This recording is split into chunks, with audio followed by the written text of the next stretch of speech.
Yeah, here we go. Sloth Uni, what's good? What's good? I know some of y'all might be wondering, so where the wildcard prediction video at? Where the wildcard? Listen, I recorded a whole wildcard prediction video, and I scuffed the software that I actually use. So I had a whole playoff bracket set up, and I did not record my computer screen at all. so all that shit was scrapped. But that doesn't mean we can't give our predictions round by round. All that means is that was just not meant to be seen by the world. Not to say that my picks were dirt. I think I had like a 60%. I'm pretty sure I went like 60% in the wild card, which for my standards, boo-boo. We want to go 100%. And we are aiming to go 100% with this divisional round. There is so much to talk about, and we're going for anybody who is looking for like any off-season stuff.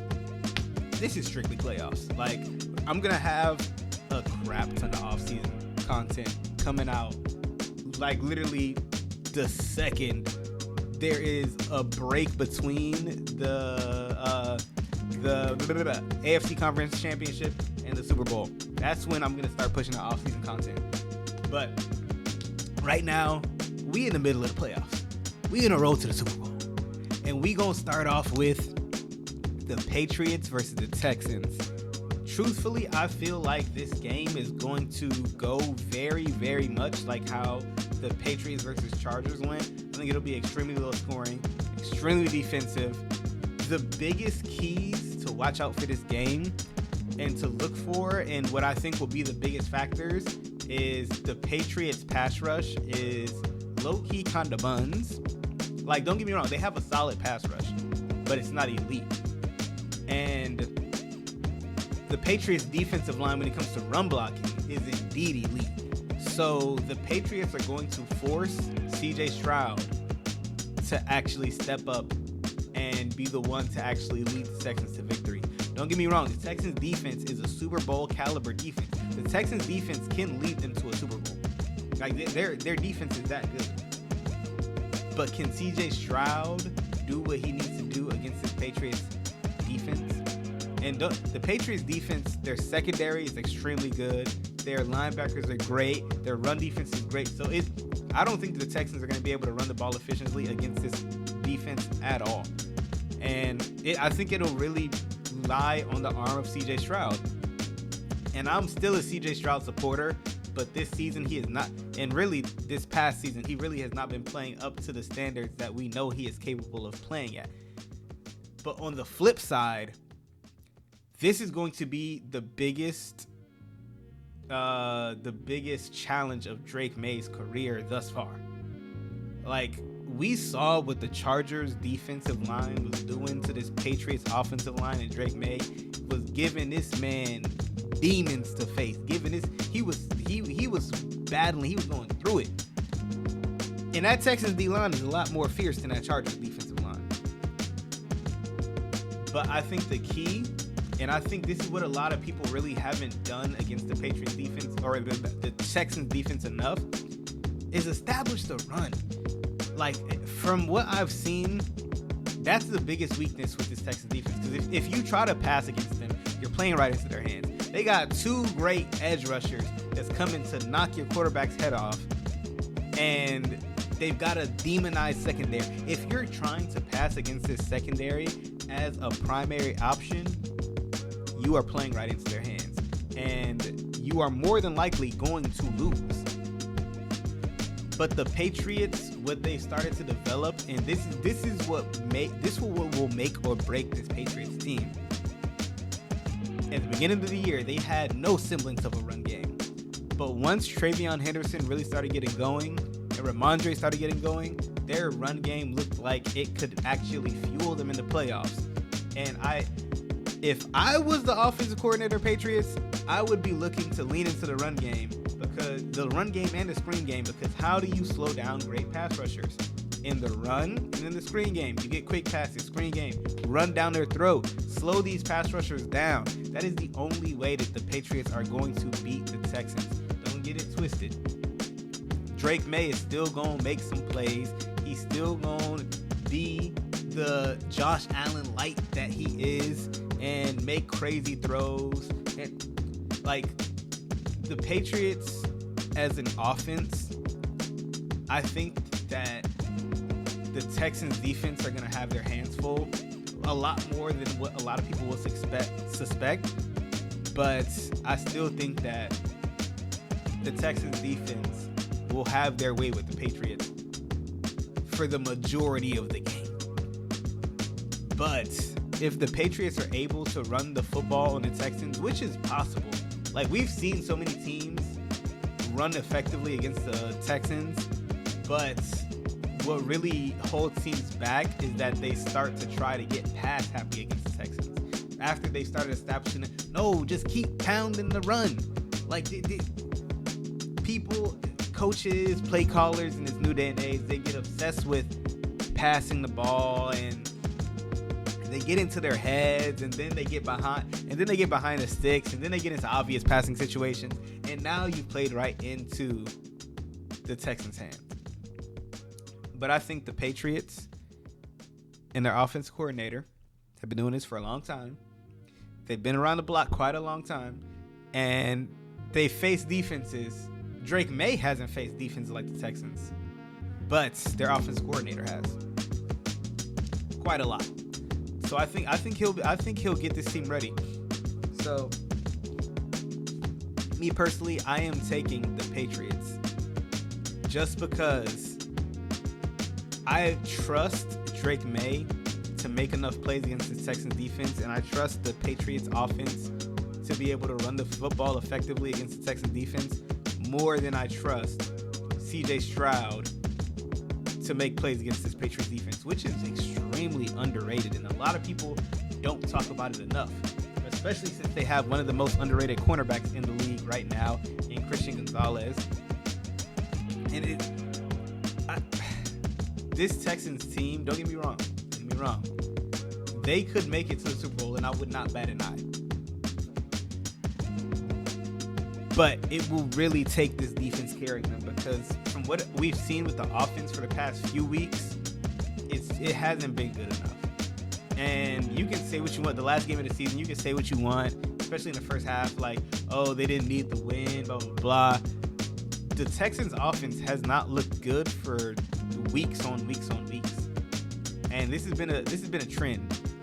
And especially since they weren't even able to produce against slightly above average Pittsburgh Steelers defense, even though they're the highest paid defense in the league, they really weren't that elite.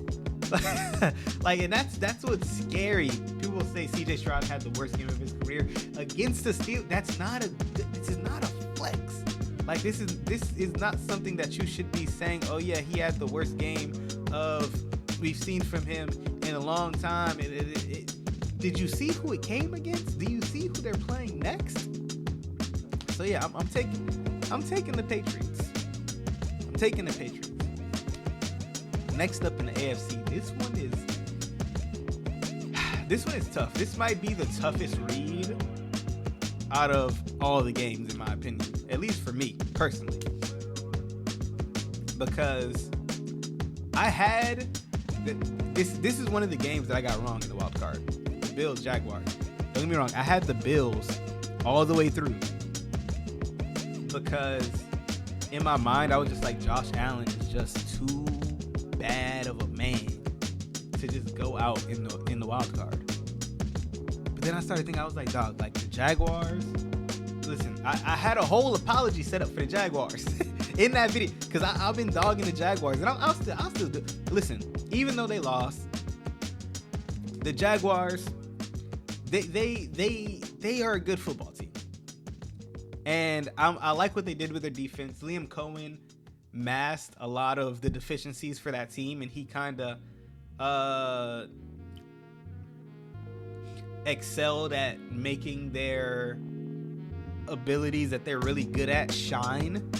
And especially once they traded for Jacoby Myers, that really kind of just like vaulted their offense, and that was kind of like a missing piece. Parker Washington developing, Brian Thomas kind of coming into his own a little bit more later into the season. If they had Travis Hunter, they really could have been a lot more of a force. But I still don't really like Trevor Lawrence, if I'm being honest. But I will say, Trevor Lawrence at this point in time is more closely rated to how I believe he is as a quarterback, because genuinely people will say he's buns and he's not. I've never said Trevor Lawrence is buns, straight dookie, straight ass. Never. Because I think Trevor Lawrence is a good quarterback. But people be acting like Trevor Lawrence is a top 5 elite prospect that they've ever seen in their life. No. That's not who he is. He's a good quarterback. He's a good quarterback. Simple as that. He's a good quarterback. And people act like he's elite, and that doesn't sit right with me. It doesn't sit right with me, because when I see him, I don't see elite quarterback play. I see up and down quarterback play. I see sometimes he shows flashes, but I mean, you're still showing flashes in like year 7, and then you show flashes of not being great. So he's a good quarterback, plain and simple. But enough about him. I was just this Bills team. They're not a Super Bowl contending team. This Bills team, they're missing so many pieces. They just got 2 more wide receivers with torn ACLs. They're dependent on Mr. Cookies, and I like Cookies. They're dependent on him at this point. But does it all matter when they got 17 back there? Does it really matter when they got Josh Allen back there throwing passes? Because when you really boil it down, you could play the most perfect defense. You can do everything you can to stop this guy. You can say we how long have we been saying that Josh Allen has no weapons, and then he just shows that it doesn't matter. There's a reason that the Bills have not really. Don't get me twisted.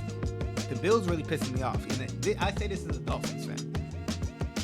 Because if I had Josh Allen as my quarterback and I saw what he was capable of, you would think I'm not going to try to stack this man's offense, because the Bills could be running the league right now. Bills could be easily running the league right now if they really just gave Josh Allen some comp for weapons. If they really just gave him some comp for weapons. But they just decide to roll out just run-of-the-mill cool. Don't get me wrong, they're cool. They're solid pieces. They're solid pieces. But if you compare the Bills wide receiver corps, tight end corps across the league, it's below average. And it's crazy because Josh Allen just keeps making plays. He just keeps winning games. He just keeps being Superman. And the one thing that really scares me is that this season specifically, we have seen semblances of the old Josh Allen, where the young Josh Allen, I should say, when he tries to be Superman a little bit too much, and the cape kind of gets caught in the plane, and he starts ragdolling in the air, and we've seen times where his mind starts blanking, and he starts doing too much with the football, and it's just like, what are you doing, Josh? Like, I thought you were past this. And we saw a lot of that this year. And it could really rear its ugly head against the Broncos, because especially in a defense that's this elite, he might have his hands full trying to do too much. So it really pains me to say this, because I feel that the Broncos are the better football team. And Bo Nix can and has gone band for band with Josh Allen.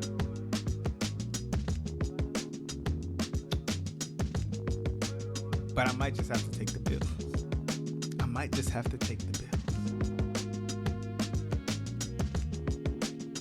Nah, I can't do it. Listen, if I go 0-2 on the Bills in this playoffs, I'll gladly go 0-2 on the Bills. I truly just can't say that this team is going to win off the back of Josh Allen. Don't get it twisted. I've been saying it for a long time. Josh Allen is the second best quarterback in the league, right after Patrick Mahomes. And when I say right after Patrick Mahomes, I mean right after Patrick Mahomes. And right after him is Joe Burrow. And then in my opinion, it's a little, you can throw Matthew Stafford in there. But then there's a little, that after that bracket, there is another tier. You can say Lamar Jackson, blah, blah, blah, whoever. But after those four, in my opinion, that is the top tier of quarterback in the league. Those four right there. Between Joe Burrow, Patrick Mahomes, Josh Allen, and Matthew Stafford. Those are the creme de la creme of quarterbacks. And I've seen this guy do too much stuff, especially as a Dolphins fan, as a fan of the game, as a fan of football. We've seen Josh Allen do too much. And raise your hand if you would be surprised if he took this Bills team that literally has, this is the worst iteration of the Bills that we've seen under Josh Allen for I don't know how long, probably since, this is probably the worst Bills team we've seen since like the first 2 years of Josh Allen. And the more I'm talking about them, the more I'm like, how did they beat the Jaguars? One, I mean, I get it, the Jaguars, you call them frauds, whatever. But I really don't. I truly don't think they're going to beat the Broncos at this point, because I came into this video, I came into this saying the Bills are going to win. But now, the more I think about it, I'm like, yeah, listen, I'll gladly go for 2 guessing the Bills, because their story ends here. I think the Broncos got it. Their defense is too good. People can say what they want about Bo Nix, but whenever he needs to show up, he shows up. He makes plays. They have a slew of playmakers between all of their wide receivers. They got like 4 or 5 really good wide receivers. The only thing that I'm worried about with the Broncos is their ability to run the ball, especially after J.K. Dobbins went down. That was a big blow. And R.J. Harvey, while he's a good running back, hasn't really filled that role. So that's my biggest problem with the Broncos, especially because on the flip side, the Bills have one of the best running offenses in the league. And it's not all Josh Allen doing it. And am I talking myself back into the Bills? Because that, truthfully, I feel like similar with the Patriots, the running game with the Bills will be their key to victory in this game. Because if they can get the running game going and if they can start gashing Denver on the ground, and Josh Allen doesn't really have to do everything, then that's when you can start to see that the Bills will really start to turn into the team that we've seen them be in their dominant wins this year. Whenever they can start running the ball efficiently, not everything falls on the shoulders of Josh Allen, and whenever you need him to be Superman, he can be Superman. And it sounds like I'm about to pick the Bills. Damn it, I'm out of flip-flop. Out of flip-flop. Listen. I'm taking the Bills. I'm taking the Bills. Call me a flip-flopper, call me what you want, but I don't know if I can go after. I don't know if I can go against Josh Allen after what I've seen this guy do. Listen, you can say it's Stockholm syndrome. After what I've seen this guy do, I can't bet against him no more. I'm not gonna lie to you. I can't bet against them no more. So, Broncos, Bills. Give me the Bills. Next up, we have Seattle versus the 49ers. This game has gotten juicy because going into today, it is or it was Thursday. I mean, it's Friday, like 4 a.m.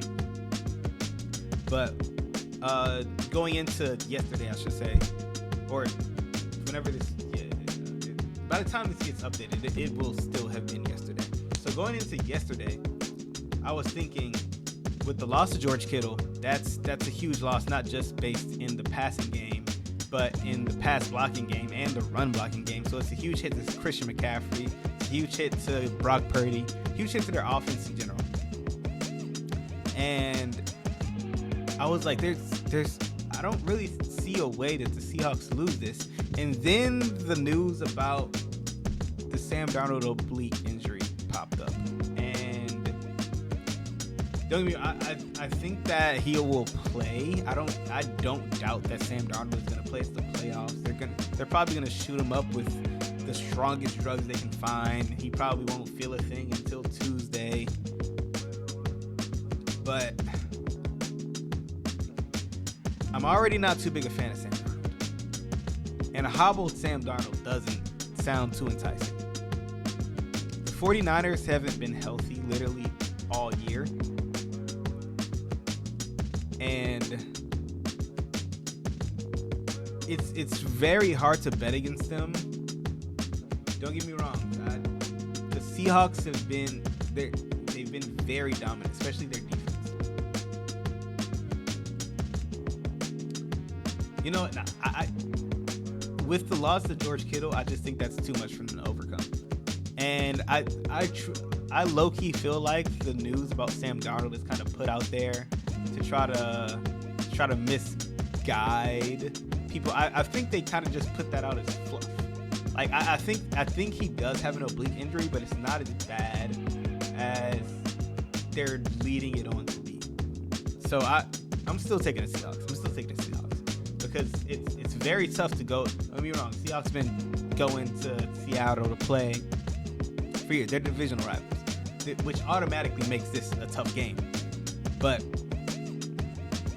I think that the Seahawks are just too good of a team, and they have ways to work around Sam Darnold's oblique injury, even if it is as bad as people are making it out to be.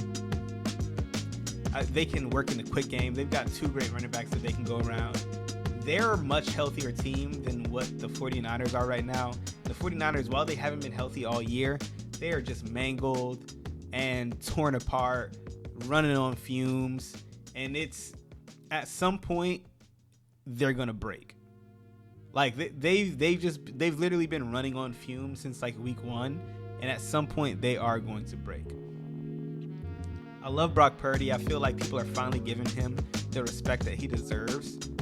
But I truly just think that with the loss of George Kittle, that's too big of a hit for the entire offense. Because if it was just a passing game, it would be okay, another weapon.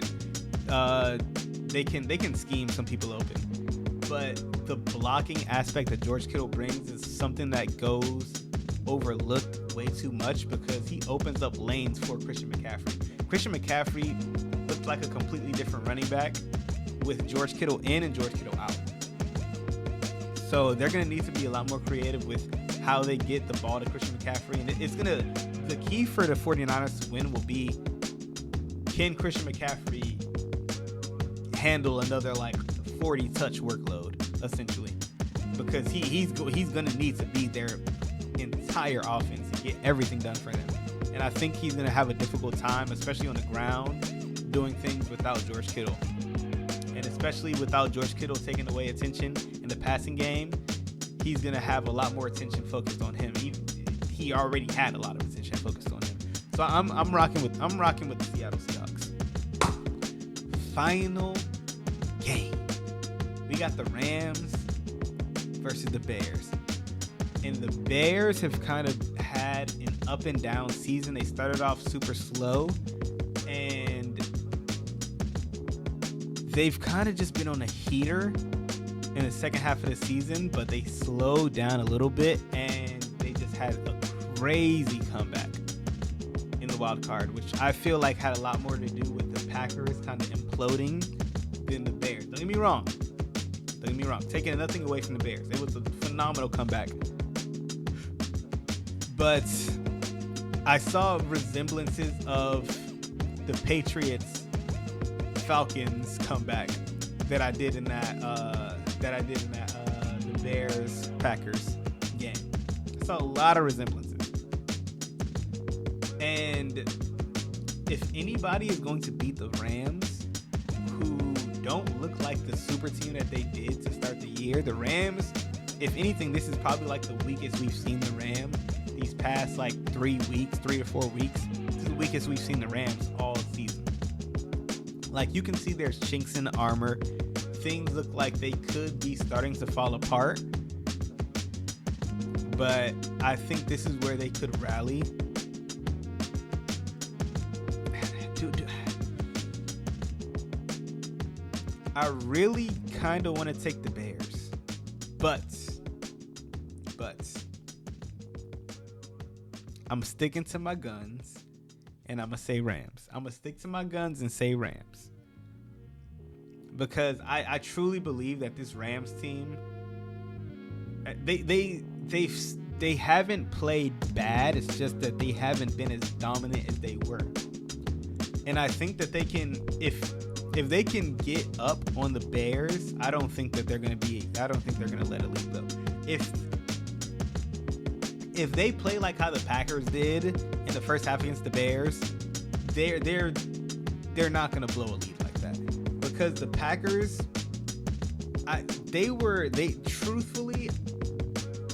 because you watched the game, presumably. What the hell did the Packers have going on that game? Like, I was watching that game and I was just like, what? Why? Like, why are you guys making things so difficult and trying to be so like roundabout, especially in the position that you're in? Just run the football, run the clock out, gain yards, scrap it out. It was very simple. They had the formula, and they just weren't doing what they needed to do. And they literally shot themselves in the foot, shot themselves in the thigh, shot themselves in the arm, and then they were just like, here's the win. And the Rams haven't really been a team that does those type of things. They're very well coached team, if I should say. And you don't really see the Rams ever shoot themselves in the foot. You don't see the Rams make those type of mistakes that cost you games like that consistently.